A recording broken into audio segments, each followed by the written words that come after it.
تخيل معايا كده محل يفتح 110 فرع ومره واحده يختفي. فجاه صحينا ان بلبن فتح تاني، وقبلها صحينا على ان بلبن اتشمع، وقبلها بقى صحينا ان في حاجه اسمها بلبن اصلا، وانتشر انتشار كبير جدا لدرجه ان بقى عنده 110 فرع في مصر غير اللي بره. تعال نجيب الموضوع كله من البدايه. الموضوع بدأ في 2021 لما الدكتور مؤمن فتح أول فرع ليه لبلبن، وبعدها بكام شهر بس الموضوع انتشر انتشار كبير وغريب. وركز لي على غريب دي كويس عشان نرجع لها تاني. لحد دلوقتي الدنيا كانت ماشية كويس مع بلبن، بس كل حاجة باظت في كام لقطة، وهو اعلان بلبن لما طلع صاحب محلات العبد بطريقة مش كويسة، وكمان خدوا اسم وزير الحلو في السعودية وما خلوهمش يعرفوا يفتحوا هناك. والرد من الملكي ما كانش خفيف خالص لما طلعوا في الاعلان بتاعهم غساله بتغسل فلوس، اشاره ان بلبن فلوسه دي مش قانونيه ونظام غسيل اموال. ومن بعدها لقينا ان محلات بلبن بتتقفل بره مصر وبعد كده جوه مصر. طب ليه؟ طلعت بقى اسباب مجهوله. في ناس قالوا تسمم وبكتيريا ضاره، وناس تانية قالوا ان الملكي والعبد ايديهم تقيله عليهم.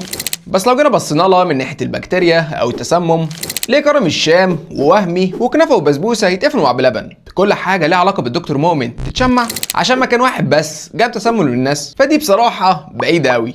ولو قلنا ان العبد والملكي هم السبب، فليه ما عملوش الحاجات دي من زمان؟ ما بلبن فتح بقاله 3 سنين وواكل الجو.